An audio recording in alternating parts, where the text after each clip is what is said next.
We begin with this development in Ogun State, where a tanker accident has claimed the lives of 3 persons in Abeokuta, leaving 2 others injured. The incidents, which occurred last night around a suburb of the town, caused panic as emergency officers and security personnel had to keep vigil to prevent a fire outbreak. Eyewitnesses say a petrol-laden tanker lost control while in motion. In the meantime, the Deputy Governor of Ogun State, Noimot Salako Oyedele, has visited the scene and promised that the state government will compensate those affected by the incident. There is the accident of a truck here yesterday, so which caused many deaths and injury. So as of yesterday, we carried about 4 people to Ijaye Hospital, General Hospital, Ogun State, and we have lost 3 of them right now. Immediately we got there and we secured we blanket the fire that gushed out from the tank.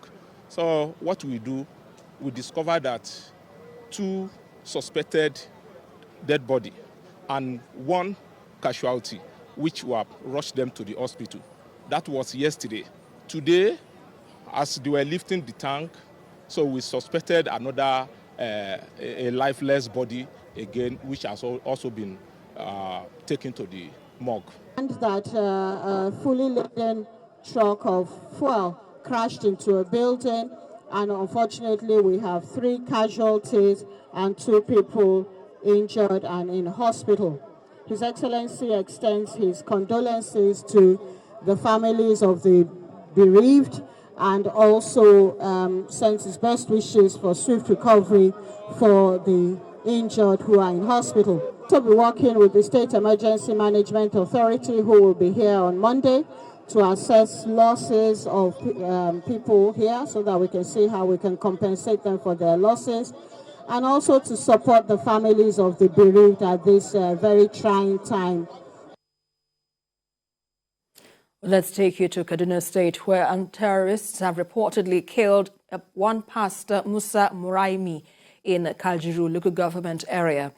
A state chairman of the Christian Association of Nigeria, Joseph Hayab, confirmed the incident earlier today.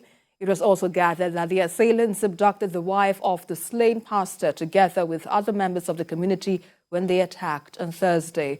Locals from the region say several of their loved ones kidnapped in Kajuru, Kaguru, Kachia and Kauru local government areas over 6 months ago are still being held captive by the terrorists. And now to Gunmen State, where a new batch of 594 former Boko Haram members has completed a federal government's de-radicalization, rehabilitation and reintegration program called Operation Safe Corridor. After taking the oath of allegiance to the Nigerian state, the Chief of Defense Staff charged the graduating clients to be advocates of peace and justify the second chance given to them. Larry Adeyemi reports. For the past 7 years, Operation Safe Corridor continues to be an effective tool in the fight against insurgency in northern Nigeria. The multi-agency program is graduating 594 former members of the Boko Haram terrorist group. They refer to them as clients. They have completed months of intensive physical, mental, social, and psycho-spiritual therapy. I am confident that based on the therapeutic interventions this set of clients have undergone, they are better citizens from when they initially arrived at the DRR camp, and accordingly, sir, are certified fit for graduation and subsequent reintegration to their respective communities. The uniqueness of the program stems from the comprehensive package, which encompasses not only the psychosocial and psychospiritual needs of the ex-combatants. From Niger to Sokoto, Kebbi to Kogi, these clients are from across northern Nigeria. 3 of them are from Niger Republic and 1 is from the Republic of Chad. The Chief of Defense Staff wants these clients to justify the second chance given to them. I believe you have acquired so many knowledge while at this camp. So I urge you to use this knowledge and also use your contact to call on your former colleagues but it's those that are still were in the bush to surrender. You must brace up for the challenges ahead. Some of you will encounter resentment and rejections in your communities, but I can assure you that if you remember and practice everything you've learned in this camp during the last 6 months, you will surmount these challenges. The highlight of the graduation ceremony is a heart-touching apology by a client on behalf of his colleagues. And we will definitely not disappoint him. That what he has done, he will never regret it. We will be the good ambassadors of these very facilities wherever we find ourselves. This goes beyond petty sentiment or politics. It's about finding practical solutions to a national challenge. For the past 7 years, Operation Safe Corridor has continued to de-radicalize and rehabilitate former Boko Haram members, removing valuable manpower from the insurgents and giving these clients a second chance at life. Landry Adiemi, TVC News, Gombe. Well, let's go to River State, where the Nigerian Navy has warned newly commissioned personnel against engaging in unprofessional conduct in the discharge of their duties. A Chief of Naval Staff, Vice Admiral Awal Gambo, gave the charge at the passing up parade of cadets of the Nigerian Naval College in River State. And our correspondent, Uche Okoro, reports.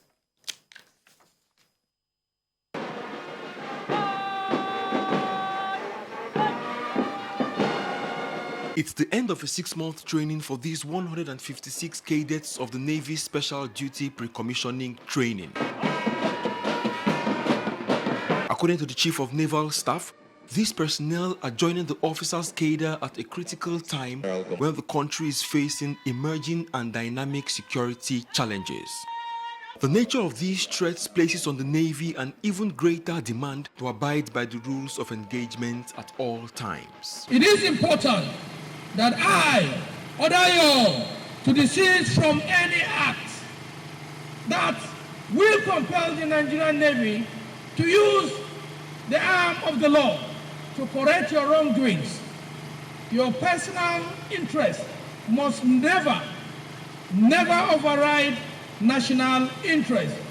Accordingly, it is your utmost responsibility to always apply caution in your official and personal life and live within the ambit of the law.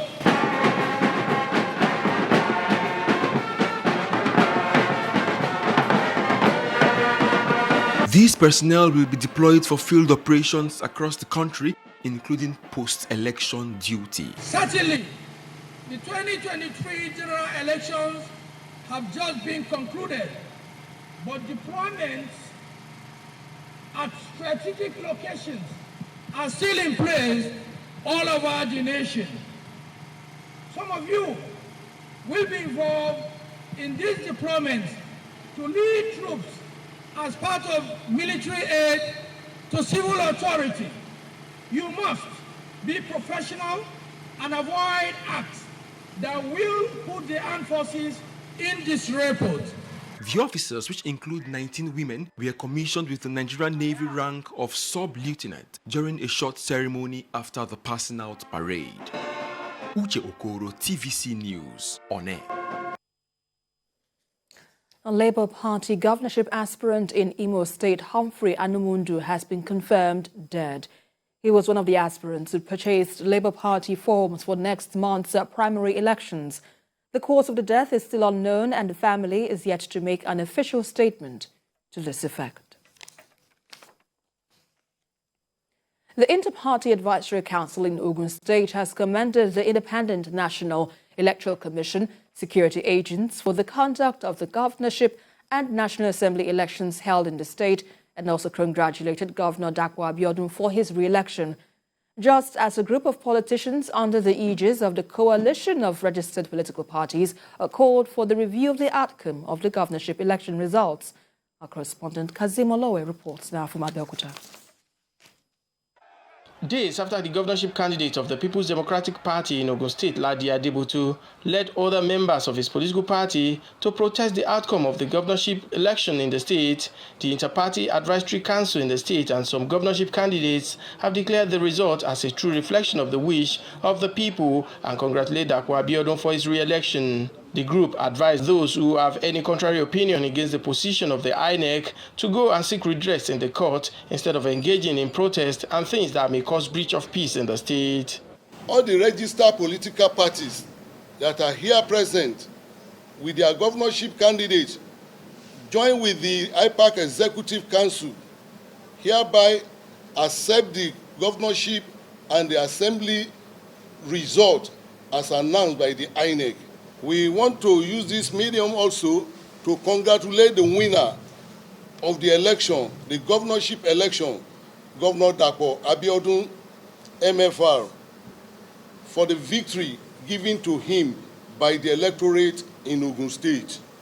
Talking about people that should even be protesting or going to court, it is not the people that are making noise.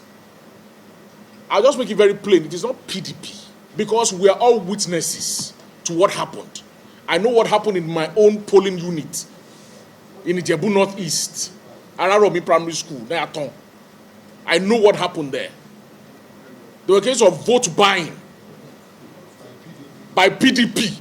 On the other hand, some politicians under the aegis of coalition of registered political parties in Ogun State fought the position of INEC on the result of the March 18 governorship election. They say the declaration of Kasuwa Magani was against the established law concerning the election and they want it reversed. The result of the governor election of the 18th of March 2023 as declared by INEC on Sunday the 19th of March is hereby rejected in its total entirety.